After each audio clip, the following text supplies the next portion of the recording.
Poor girl breaks bullies' noses after disgusting question. Inspiring emotional story. An inspiring story by Heartfelt Tales. The fluorescent lights of the gas station flickered like dying stars as Chen counted the crumpled bills in her hand for the third time. $18.47. Not enough for groceries, not enough for her little brother's medicine, and definitely not enough to fix the broken heater in their cramped apartment. At 17, she carried the weight of the world on her shoulders, her parents having died in a car accident 2 years ago, leaving her to raise 8-year-old Tommy alone. Asterisk. If this story touches your heart, please hit that like button and let me know in the comments what you think. Don't forget to subscribe to Heartfelt Tales for more inspiring stories that matter. Asterisk.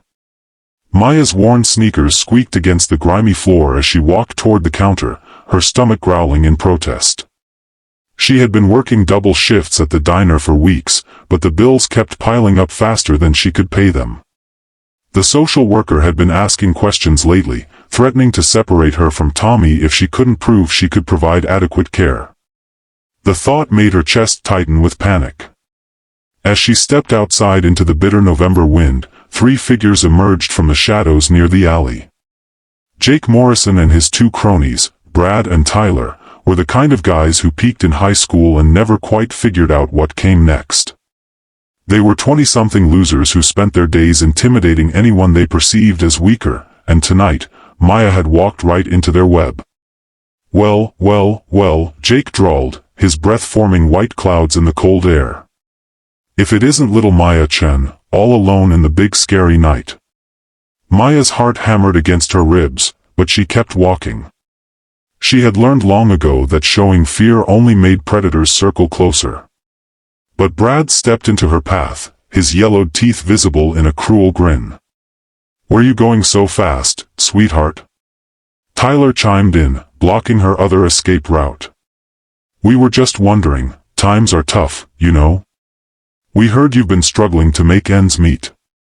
Jake moved closer, and Maya could smell the alcohol on his breath mixed with cheap cologne. "So here's what we're thinking," he said, his voice dropping to what he probably thought was a seductive whisper. "How much for you, sweetheart? We've got cash, and you've obviously got needs." The words hit Maya like a physical blow. She had endured poverty, hunger, and sleepless nights worrying about Tommy, but this was different. This was an assault on her dignity, her humanity, her very soul.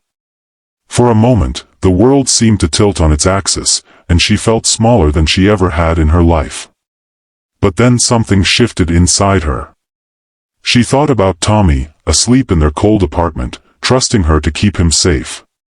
She thought about her parents, who had taught her that respect was earned, never bought or sold. She thought about every girl who had ever been made to feel like an object, every person who had ever been cornered by bullies who mistook cruelty for strength. "You want to know how much I'm worth?" Maya asked quietly, her voice steady despite the rage building in her chest.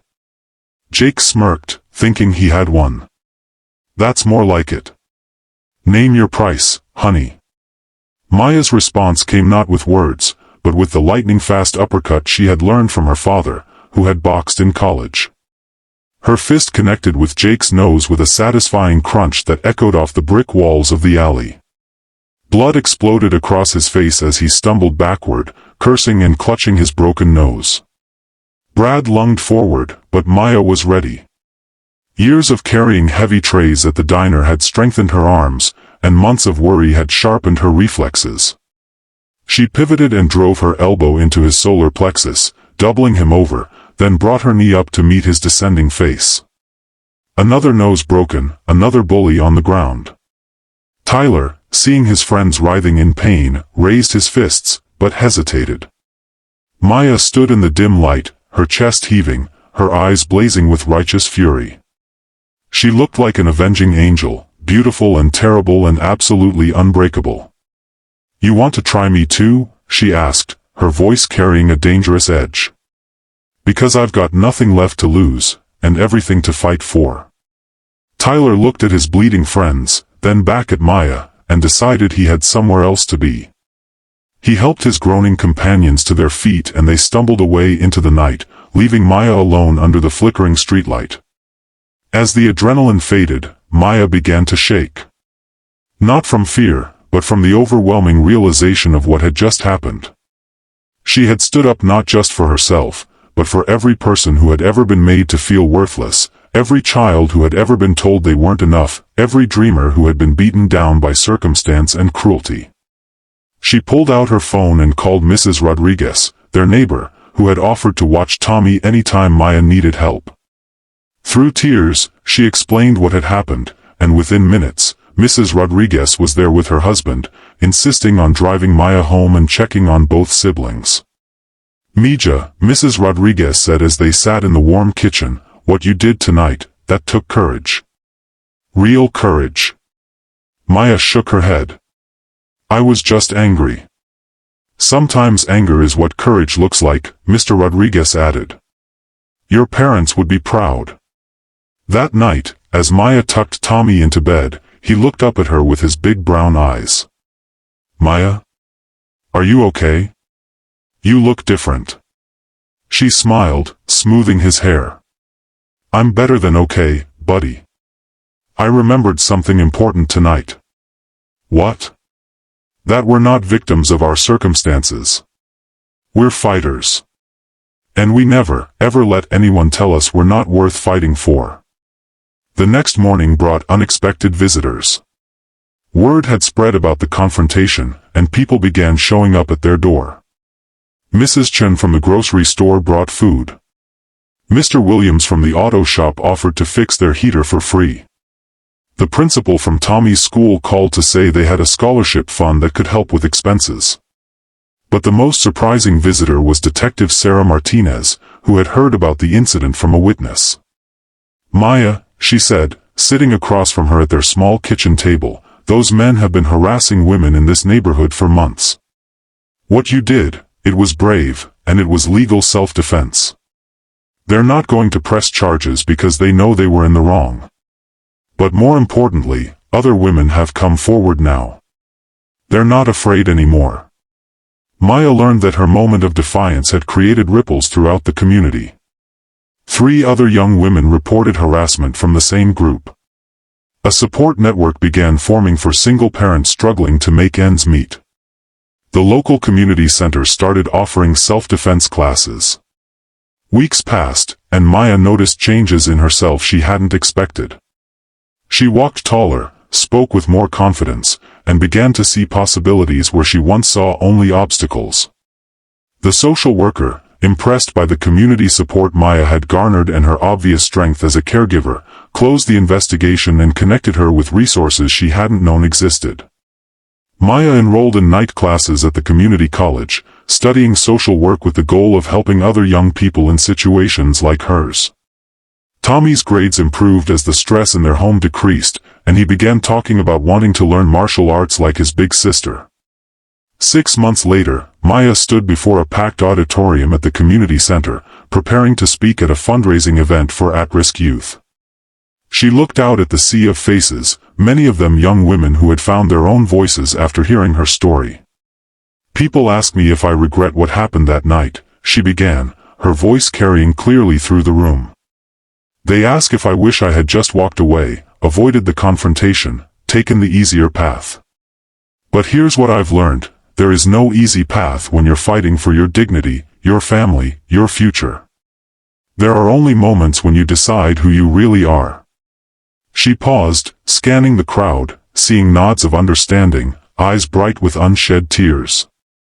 "Those men thought they could reduce me to a price tag, make me feel small and worthless. But they didn't understand something crucial. My worth isn't determined by their perception, their money, or their power. My worth comes from the love I have for my family, the strength I've found in struggle, and the courage to stand up when it matters most." The applause was thunderous, but Maya wasn't finished. "Each of you has that same worth, that same strength, that same choice. When life corners you, when bullies try to break you down, when circumstances make you feel like you have no power, remember this, you always have the power to choose how you respond. You always have the power to fight for what matters. And you are always, always worth fighting for. As Maya left the stage that night, she felt her parents' presence as strongly as she had on the day they died. But this time, instead of grief, she felt their pride, their love, and their unshakable belief in her ability to turn pain into purpose, struggle into strength. Tommy waited for her backstage, now 9 years old and tall for his age, his eyes shining with admiration for his big sister. "Maya," he said, hugging her tight, "when I grow up, I want to be brave like you." She knelt down to his level, taking his face in her hands. "You don't have to wait to grow up, Tommy. You can be brave right now, today, in small ways and big ways. And remember, being brave doesn't mean you're not scared. It means you do the right thing even when you are scared." As they walked home through the same neighborhood where everything had changed, Maya reflected on the journey that had brought them here. The challenges hadn't disappeared. They still struggled financially, still faced uncertainty, still had hard days when the weight of responsibility felt overwhelming. But they faced those challenges differently now, with the knowledge that they were not alone, not powerless, and definitely not for sale. The broken noses had healed, but the lesson remained. Sometimes the most powerful thing you can do is refuse to be broken yourself. This story of courage, resilience, and standing up for what's right reminds us that our worth is never up for negotiation. If Maya's journey inspired you, I'd love to hear your thoughts in the comments below. Share your own stories of finding strength in difficult times, or tell us about someone who inspired you to stand up for yourself or others. Your engagement means everything to channels like Heartfelt Tales. Please take a moment to like this video if it touched your heart, share it with someone who might need to hear this message, and subscribe to our channel for more stories that celebrate the human spirit. Ring that notification bell so you never miss a tale that might change your day, your perspective, or even your life. Remember, your story matters, your voice has power, and you are always worth fighting for. Until next time, keep your hearts open and your spirits strong. This is Heartfelt Tales, reminding you that in a world that can sometimes feel dark, we all have the power to be someone's light.